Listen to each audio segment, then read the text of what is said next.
Hello students, तो चलिए start करते हैं आज ऑब्जेक्टिव्स इन द रिजोल्यूशन। इससे पहले मैं आपको मेकिंग ऑफ द कॉन्स्टिट्यूशन की एक वीडियो बना चुकी हूँ, आप उसको प्लीज़ ज़रूर देखिए।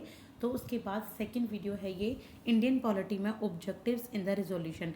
ये कंपाइलेशन नोट्स हैं लक्ष्मीकांत के और ल्यूसेंट के। तो जो चीज़ मुझे ल्यूसेंट से मिली है मैंने उसमें से ली है, और जो चीज़ मुझे लक्ष्मीकांत से मिली है मैंने उसमें से ली है, और कोशिश की है कि मैं सारी इन्फॉर्मेशन आप तक पहुँचा पाऊँ।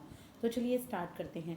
देखिए ऑब्जेक्टिव इन द रिजोल्यूशन क्या है कि जो ऑब्जेक्टिव रिजोल्यूशन आया था ना आपका, जो इंडियन कॉन्स्टिट्यूशन में अपनाया गया था, तो उसमें कुछ ऑब्जेक्टिव्स किस प्रकार थे उस रिजोल्यूशन में, वही ऑब्जेक्टिव्स आज हम पढ़ेंगे।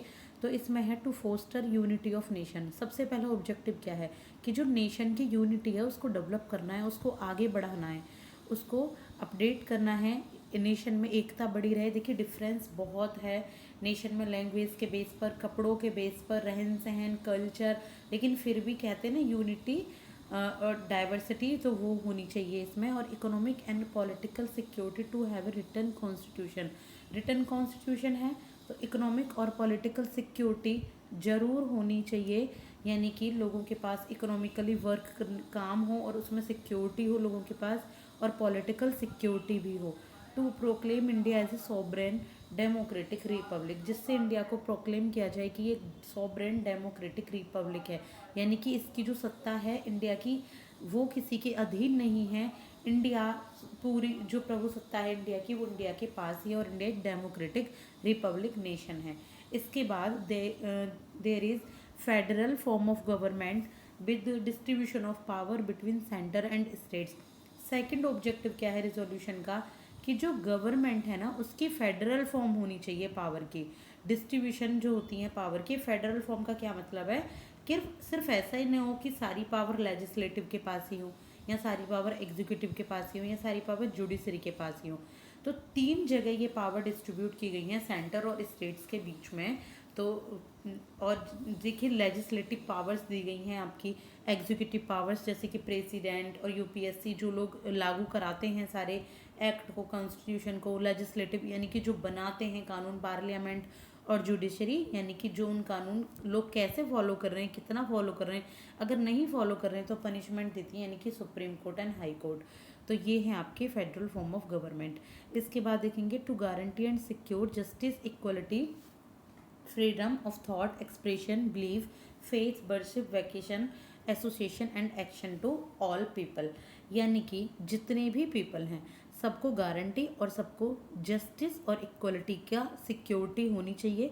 सबके पास फ्रीडम ऑफ थॉट हो, अच्छे तरीके से जो चाहे जैसा सोच पाए, अपना एक्सप्रेशन कर पाए, वो जो भी कुछ एक्सप्रेस करना चाहता है नेशन के रिगार्डिंग, अच्छा बिलीव कर पाए, वो फेथ, वर्शिप, कहीं पे भी पूजा करना चाहे तो वो कर सके, वोकेशन कोई भी व्यवसाय वो करना चाहे, कोई एसोसिएशन वो बनाना चाहे, कोई एक्शन लेना चाहे, तो जितने भी लोग हैं उनको इन सब चीज़ों की गारंटी और सिक्योरिटी प्रोवाइड की जाए। इसके बाद adequate safeguard to minorities, backward tribal areas और बैकवर्ड एंड डिप्रेस्ड क्लास। तो सेफ गार्ड प्रोवाइड किए जाए माइनॉरिटीज़ लोगों को, यानी कि जिनकी संख्या कम है हमारे इंडिया में, जैसे कि बहुत से ट्राइबल लोग हो गए, अल्पसंख्यक लोग होते हैं ना, जो कुछ कम्युनिटी ऐसी होती हैं जो संख्या में ज़्यादा नहीं होती, कुछ जैसे बहुत सारी कम्युनिटी होती हैं, मैती, कुकी, तो आपने ये पढ़ी होंगी। तो ये अल्पसंख्यक जितने भी लोग होते हैं, डिप्रेस्ड क्लासेस जो होती हैं, इन सबको सेफ्टी प्रोवाइड की जाए, सेफ गार्ड प्रोवाइड की जाए, ताकि जो बड़ी कास्ट के लोग हैं वो डोमिनेट ना करें इन लोगों को।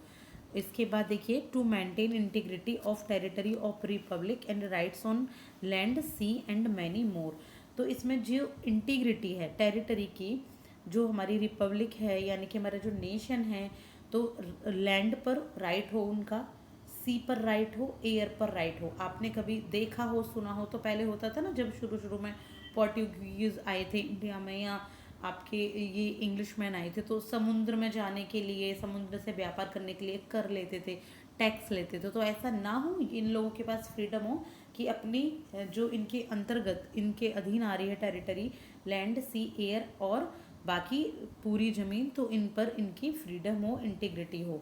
तो ये हैं आपके ऑब्जेक्टिव रिजोल्यूशन जो अपनाए गए थे कब, 26 नवंबर को 1949 में। तो ये जवाहरलाल नेहरू ने पेश किए थे ऑब्जेक्टिव रिजोल्यूशन यहाँ पे। हाँ, ये अपनाए गए थे, सॉरी, आफ्टर द डिबेट 22 जन 1947 में। तो ये है आपका कंप्लीट ऑब्जेक्टिव रिजोल्यूशन। नाउ मैं नेक्स्ट वीडियो में आपको पढ़ाऊंगी कुछ इंपॉर्टेंट कमेटीज इससे रिगार्डिंग। तो अगर आपको वीडियो थोड़ी बहुत भी हेल्पफुल रही हो तो please like share and subscribe जरूर कीजिएगा। Thank you so much.